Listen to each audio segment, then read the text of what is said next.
Hey there, excited learners. Welcome back to Module 3 in Book Trailer Introduction. So in our first module, we talked a lot about what a book trailer actually is. We showed you a few examples. So if you think back to One of Us is Lying and The Red Queen, and we talked about the difference between that and movie trailers, how they are very different. So we gave a real good introduction in that first module, and we practiced some of those skills and activities. In that second module, we talked about choosing that perfect book to use for a trailer. So something with an interesting setting, something that's exciting. And then we talked a little bit about hook and mood and story and how you go about, having that catchy one-liner or using interesting music. And then being able to tell that story in a really short time. So we're far from making a trailer so far, but we are going to talk about the planning part. So this one's called Why Plan Before You Film, and it's frame by frame storyboarding for your book trailer for the big screen. So we're going to learn a lot about the planning part here. So you're going to hear me talk a lot about this particular thing called storyboarding. So what is storyboarding and why is it important? So storyboard is kind of your overall plan for how you're going to film your book trailer, or if you're going to use clips that you find on the internet and whatnot, how you're going to organize them and put them together to tell your stories, because you want to go in with a really solid plan. It just makes your editing a lot easier. So a storyboard is a visual outline of your book trailer, and it helps you to plan shots and avoid confusion, organize visuals to match narration, and make sure your trailer flows smoothly. So you can see a little bit of a snapshot of a storyboard there, and it's just some drawings. It looks like it's something about brain drain, so you see that middle drawing there is somebody kind of falling into a hole. So this person has sketched it out and they've started to make their storyboard. So this is probably for maybe a longer form film or something. So for our purposes, our book trailers are going to be very simple. So we're going to jump right in and get to our first quick activity here. So it's going to be the quick draw challenge. So we are going to watch this trailer called The Cousins real quick here. And then while you're watching it, I want you to be thinking of a storyboard that you might draw. So real simple. All we're going to do is watch the trailer and then draw 3 images that you think you could use to explain this trailer. So those images might be something that you see in the trailer. It might be something that's in your imagination that just makes you think about the things that you're seeing and whatnot. And try to kind of give it a beginning, middle, and end sort of feel. So the beginning should be sort of a little bit suspenseful, like make you want to watch more. The middle should be where all the action happens, and then the end should be either like, having the viewer do something, or, just kind of end it on a sad or happy note or something, but just something to kind of tease the viewer into wanting to see more. So let's go ahead and do that activity, and we'll be back in a few minutes.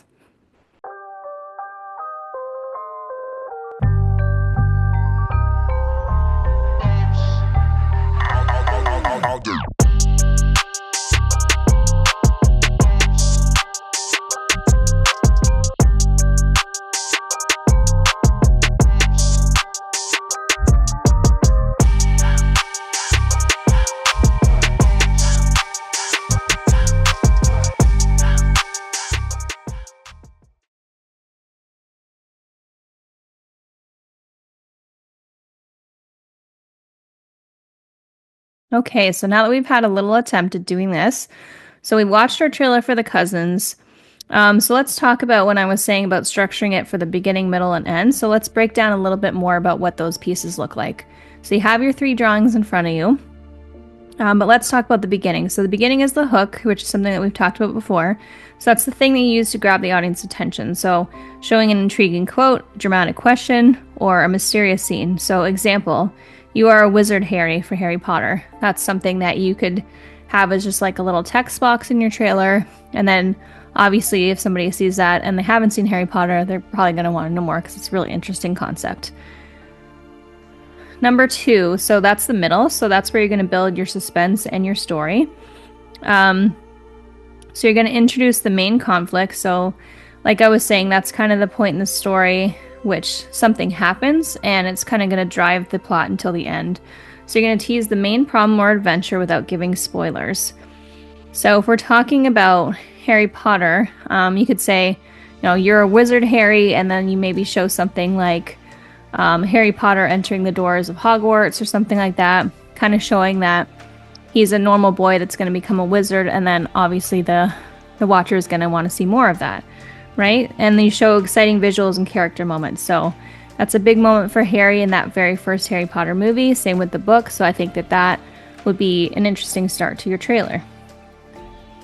And the example that they're using is Katniss being chosen for the Hunger Games. So if you haven't seen the Hunger Games before, it's a story about a girl from a small town in a very strange world where they do this thing called the Hunger Games, where they pick a bunch of teenagers to kind of fight each other in a battle. And seeing her get chosen is sort of like a big reveal about the story, but it's not telling the whole thing because she still has to go through the whole trial and everything. So that's a good example there. And then when we're talking about the end, so the cliffhanger or call to action. So you have to leave the person wanting more. So you tease a major question or dramatic moment. So end with a bold line or mysterious fade out. So example, the Maze Runner trailer ending on everything is going to change. And because that line is kind of really open-ended, you could technically do the Harry Potter trailer that way too, right?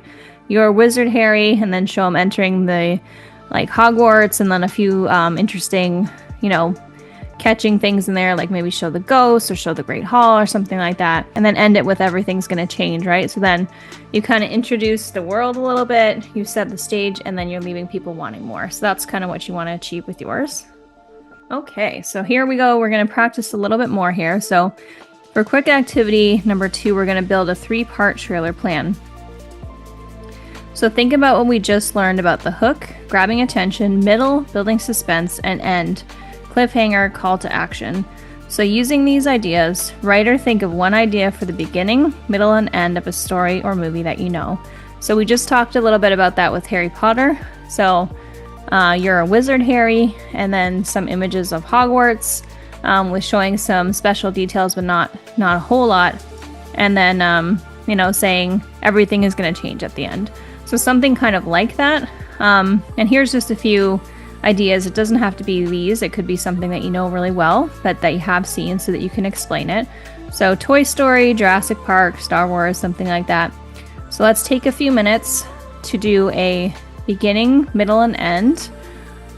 Just kind of either a line for the beginning or maybe like an opening image or something like that. And then choose that critical part in the middle that you want to show, something that's really interesting, maybe the main conflict, and then a quick line for the end to get people to want to see more. So let's go ahead and do that for a few minutes and we'll come right back.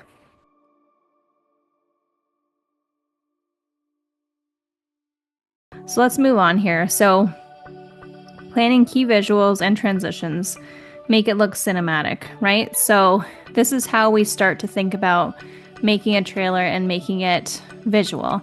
So the images that you're going to show or the music that you're going to use and the tone you want to set, right? Types of visuals to include text on screen, so used for book quotes or dramatic lines. So that would be did you know that your toys wake up at night in the example that I'm using, right? And you would just have a text box that has on a black screen, right? Keep it simple.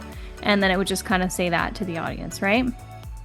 And I will show some examples about how to go about this. I'll show actually some family videos that I made into a dramatic trailer and describe how I did that. So we'll get into that in a little bit. So character and setting shots. So focusing on key locations and emotions. So before you even go to edit the trailer, you have to have these in place. So you have to think about what characters do you want to show, what do you want to have them doing? What kind of emotion are you trying to set? So thinking about that before even beginning it.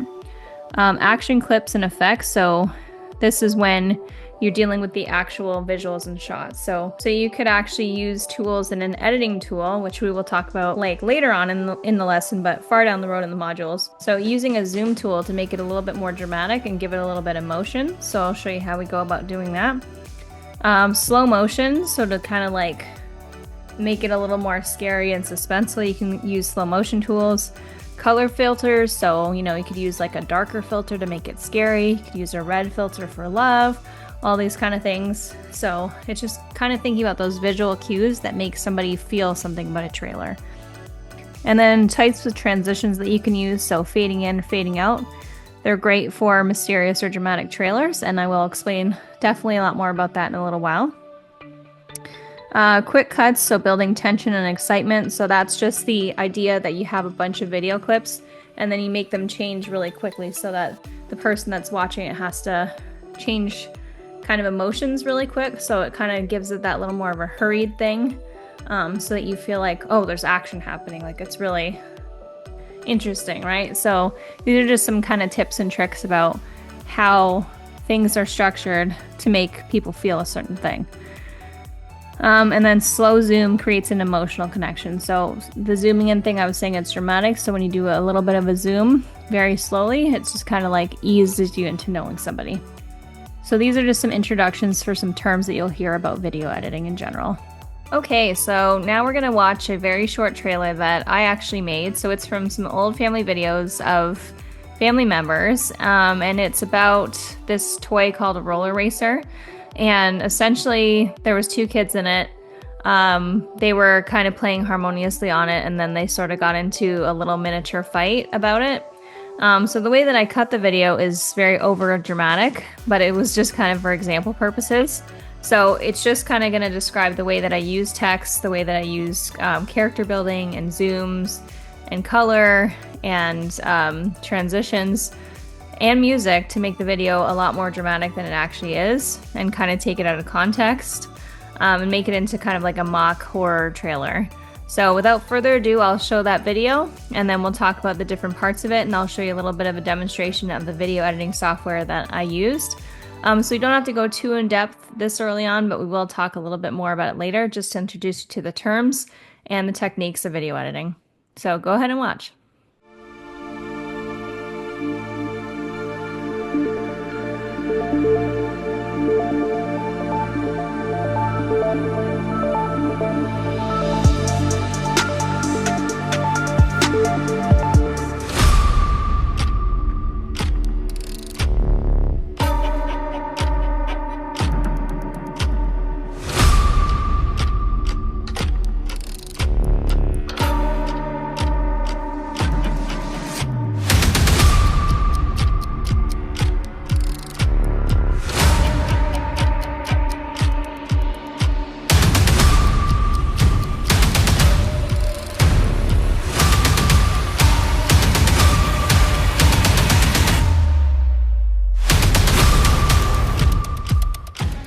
Okay, so as I said, I used a video software called Adobe Premiere, and I'm going to start by talking about the text. So this is my text box right here.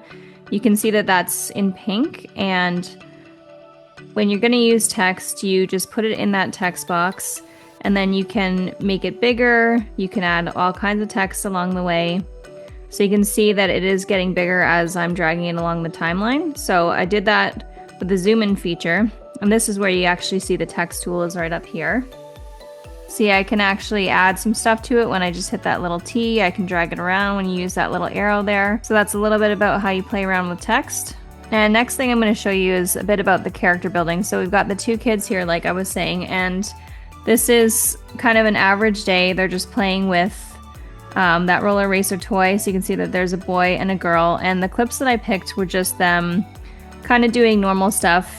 The beginning, which is the good part, is when they're just having fun and pushing each other around, and then I kind of imply that the drama happens when the little boy trips over the little girl and it kind of starts a little bit of a fight. So that's why I'm trying to emphasize that with some zooming, and then I'm trying to build a little bit of a character conflict here. So then as the drama ensues, so we're talking about my middle part, you can see that I emphasize the little girl gets mad at the boy and she kind of hits him, not too hard, but she gives him a little hit there. And then I, of course, show that clip a few times, zoom into it, and then I turn it red also to imply that she's kind of mad. So that's kind of how you take an average scene and make it a little bit more dramatic. So like I said, you can see that I'm doing a little bit more zooming here to emphasize what I want the viewer to look at and focus on. And this is how we go about creating a lot of drama. So there's the hit again right there. And as you can see, it's the red color coding. And I adjust the speed by using this right click, and then you can adjust the speed and duration. We'll get a little bit more into that later on in the modules, but just for demonstration purposes here. Then you can see when I'm scrolling along that there's these little boxes that are called transitions. So transitions are just a fancy way of saying it's like a fade in, so the clip doesn't just pop up. It's kind of like more of a gradual thing. So you add them from this toolbar on the side, and you can see that there's these little transitions that are between basically the little pieces of video and text and music. right? And then they kind of just give it that extra dramatic flair. So typically we use one called cross dissolve, which means just kind of a fade between each of the clips. And then I usually use like a fade to black at the end to sort of show that that's the end of the clip and whatnot. And like I said, I've mentioned that we use this speed thing to make the video a little bit more dramatic. There's a little close-up right there. And then I use kind of an effect to call this pretend clip and this pretend trailer the roller racer, even though it's really just two kids that are playing around and having a good time. But that should give you a good overview about how I use things like text and character building, beginning, middle, and end, keep it simple, transitions, quick cuts, color, and all those kind of good things. So hope that gives you a really good example about how to go about using them, and we will dive a little deeper into those terms a lot later, but hope you enjoyed that. Okay, so now that we've done some activities about brainstorming about your beginning, middle, and end, and then also thinking about your visuals and your hook and your story and things like that. We've done a couple of activities ourselves and seen a demo. This is just the summary of key takeaways from this lesson today. So lots of thinking about planning and whatnot. Storyboarding was a big thing. So just the fact that storyboarding makes planning easier and makes your trailer stronger. So if you really give a lot of thought to those images and words and even transitions and video kind of techniques that you're using, it's going to make it a really interesting trailer. So planning is key here. And then like we were saying before, great trailers follow a beginning, middle, and end structure. So again, that's making sure that you plan out like what is your hook, what is your conflict, and then how do you resolve it, or how do you like tease the next part. So that's kind of the beginning, middle, and end structure that we talked about. And then visuals and transitions that make trailers exciting. So text on screen, using color filters, using zoom ins, and thinking about our demo and what we saw there. So all of these things together will start to help you to get those foundation of tools that you need to make a really cool book trailer. And we will get to that at the end, I promise. We have a couple more activities for you for this module. And thanks so much for watching, and I will see you in the next one. Take good care.